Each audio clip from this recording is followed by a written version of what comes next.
Hello, welcome to Southern Girl in the City. My name is Dominique Duarte, and I am a singer actor who currently resides in Brooklyn, New York. I'm originally from Memphis, Tennessee, and this is going to be a life update because I tried to make this video last week. I shot the whole thing and still was like, can't post this. So, as some of you know, I worked on a cruise ship from April of last year until November of last year. And I tried to talk about it, but I just realized there were so many things I said that I just don't know if I can say. Um, it was an experience. I learned a lot. It definitely helped me pay a lot of my debt. Originally, I went on the ship as a server. When I got on my assigned ship, it was not open yet. So the first week, we were just doing a lot of odd, random jobs, and we were doing what's called mock services for our crew members because we needed to learn how to be servers. Well, we learned in training, but we needed to learn how to be servers. We needed more practice. So we did a dinner mock service, and at the dinner mock service, I did fine because I've been serving dinner for years now. But when we did the breakfast mock service, I messed up and I got flustered. My restaurant manager, who ended up later getting let go, he basically told me he thought I should switch to housekeeping within a few days. So it wasn't like I had been doing it a long time. I'd only been doing it a few days before he said that. Some of the reason he said it was because I was in my head and it was hard for me to communicate to my other servers what I was thinking and I was just doing. It is a stressful job to be a server at American Cruise Lines. Like I don't know how they do it. There have been servers on the that have made it the entire 7 months, 28 weeks straight without a break. I don't know how they do it because you have to serve breakfast, lunch, and dinner every single day. When I say you do not get a day off, you do not get a day off. You work, if you were to do 7 months, that's 28 weeks. That's over 180 days without a day off. That's insane. So you work, and when I say you're not working 40 hours a week, you're working 80 hours a week, it's a lot. Um, wouldn't advise doing it if you don't have to. I did it because I was trying to think outside of the box as far as employment. And since I have gotten myself in such a situation with debt, I needed something that was going to get me ahead with the debt. Um, I did pay off a lot more because of the ship, and I was able to put more in my savings than I've ever had. So it's like I'm in a better financial place. I applied to be resident entertainer and I got denied twice. um, I will maybe apply one more time, but at the end of the day, I'm just applying for everything in acting and singing at this point. Like, I'm applying for as much as I can. Now that I'm in the union, I can go to live auditions. I can get seen at auditions more frequently now. I found a vocal coach who I want to start working with within the next few weeks. I'm taking acting class starting next Sunday. So, this time next Sunday for 6 weeks, I'm in an acting class. I'm finally able to take class and I'm meeting with a talent agent. Hopefully, I am on time this time. I'm meeting with a talent agent in Jersey on Tuesday. I tried this past week to meet with her, but I did not realize that the bus to New Jersey, the bus that I needed, only ran every hour. And I got there right on the dot. So I think I got there at 10:30 and the bus I think had already gone. And then my appointment was at 12:30. So you're like, well, that's plenty of time. No, it's not. Because the ride was going to be longer than an hour. So I'm going to give myself a 4 hour head start this time. So I don't have a meeting until 2 p.m. I'm just going to leave the house at 10 a.m. Just to make sure that I'm on time. At least I've already bought my ticket. So that's one less thing I have to do. but I'm just gonna leave at 10 a.m. because I want to be on time. I want to take that 11:30 bus and be early so that I don't have to worry about being late. Um, I have had a hard time over the years getting meetings with agents. I really don't get a lot of meetings, and I have actually applied for a lot of talent agencies over the years. And I was thinking today, I think I only have had one. This is actually only my fifth meeting with a talent agent ever. And I have applied for so many talent agents. And I have gotten five meetings. This will be my fifth. Getting a meeting is not guaranteed that you're going to get representation. There's a lot of factors when it comes to representation. One of them is, do they have people on their roster who already fit your type? So if you're a specific type, they already got that on their roster, so they don't need you. Um, and then also,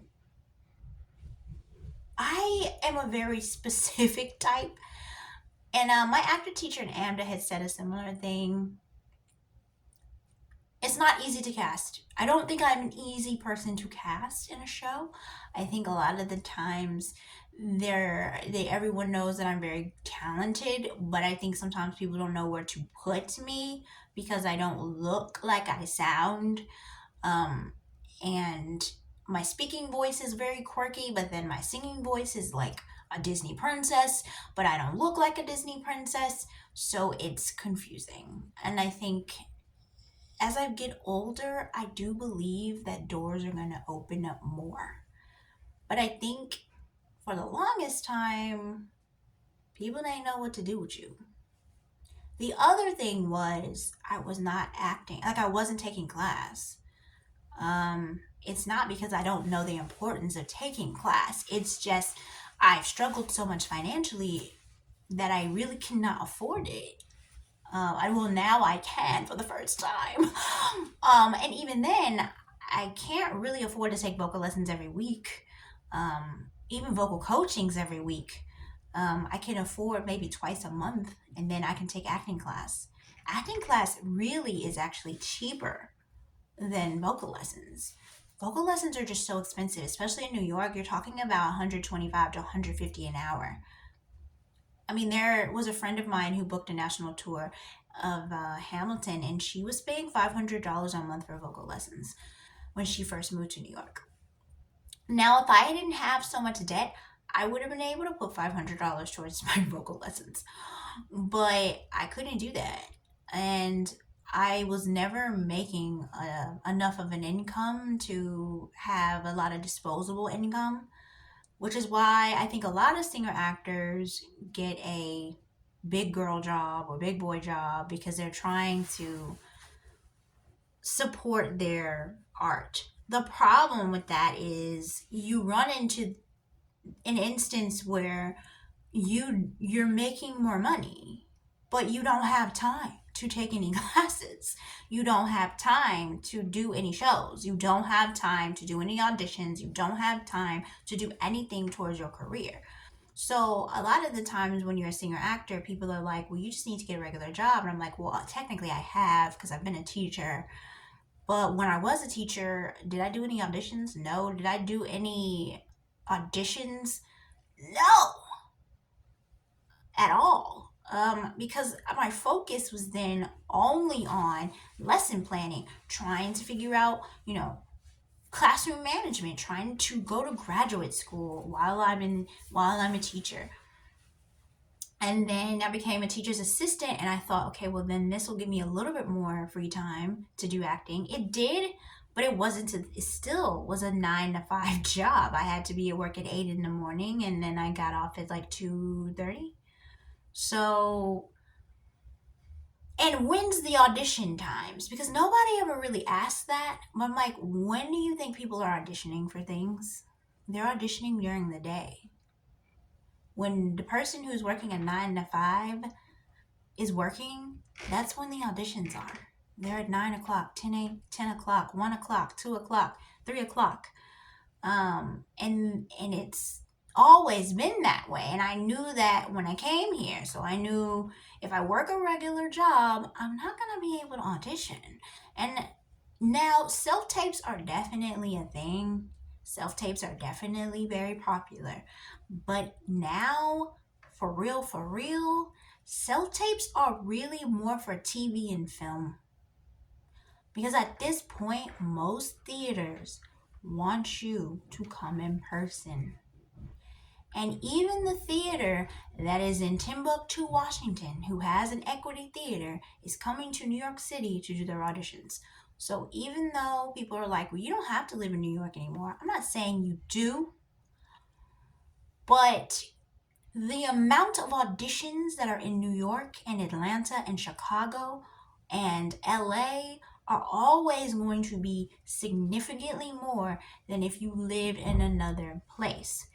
An audition and booking a job is a numbers game. So the less you audition, the less likely you are to book anything, which was something that it took me forever to understand. The less you submit for things, the less you're going to be able to book anything. You're going to have to submit at this point on Backstage since 2022. I have submitted for 4,000 different projects. And out of those 4,000 projects, I've probably gotten a few hundred callbacks. And out of those few hundred callbacks, I guess you could say I've gotten about maybe 20 or 30 jobs. Um, very, very short, small things, but it adds up. Um, yeah. So one of the hardest things about being an actor is trying to find your day job or your side hustle that is paying you enough but is not taking away from you auditioning. And that's been the biggest conundrum for me because, like, I've applied to be a nanny many times, but I've never gotten the job. Then I've applied for server jobs, but in New York City, they expect you to have a lot of experience. So my current server job is what's called a banquet server, and that is when you serve for parties and dinners and banquets. But it's not the restaurant rush type server, which is why working on American Cruise Lines as a server was so hard for me because it's not what I was doing in New York. Banquet serving can get hectic, but it's nothing like, it's actually really chill compared to restaurant serving. Um, when I first moved here, I remember my relatives were saying that, you should apply for this job at Carnegie Hall where you're full time office. It was something in the office. And I could not do that because, well, first of all, when I moved to New York, I was going to American Musical Dramatic Academy. And I went there for 2 semesters. And that school is a full time job. You're in class from 8 in the morning until 5 p.m. And it's not an exaggeration. You are literally in class from 8 a.m. to 5 p.m. because every class you are in is 2 hours long. So I had 4 dance classes that were 2 hours each every week. I had musical theater workshop that was 2 to 3 times a week. I had acting class that was twice a week, and each time it was 2 hours. And I had a class that was just on musical theater film. I think it was teaching us about the history behind musical theater. And I had a vocal lesson every week. It was a lot. And in every class required you to prepare things. So I had to memorize lines. I had to memorize songs. I had to choreograph my whatever I planned to do during my musical theater songs. I never thought of myself as a choreographer, but when I was taking dance classes consistently, I was starting to learn steps that I could incorporate into a mover type song. Like I sang raunchy for my class. It's a song from 110 in the Shade. It's not actually raunchy. It's actually a song about somebody who is an old maid who is emulating what she thinks raunchy is. Um, and it's pretty funny, but I added a lot of movements based off of the dance classes that I had been taking at the time and was able to perform it in front of my class and do a pretty good job. Um, I learned a lot of skills that honestly have helped me to this day. But one of the things I couldn't continue was studying. After I left AMDA, I would go to vocal lessons randomly throughout the years, but I never was consistent because I couldn't afford it. And then acting class, I took two solo writing classes at the Borough Group. I took a Thriving Your Acting Career class, and I took a class last year about self tapes, which I'm glad I took because it's helping me so much. But being an actor is really difficult because I couldn't figure out what job I want to have. When I went into education originally, I knew the deal. Like, I knew that if I went into education, I wasn't going to be able to do acting, which was why I took a break during that period. And now will be the first time that I feel like I'm really getting back into going to live auditions more consistently. I had a live audition for a short film on Wednesday, and I had a Zoom audition on Friday. I had a self tape callback that I shot on Monday.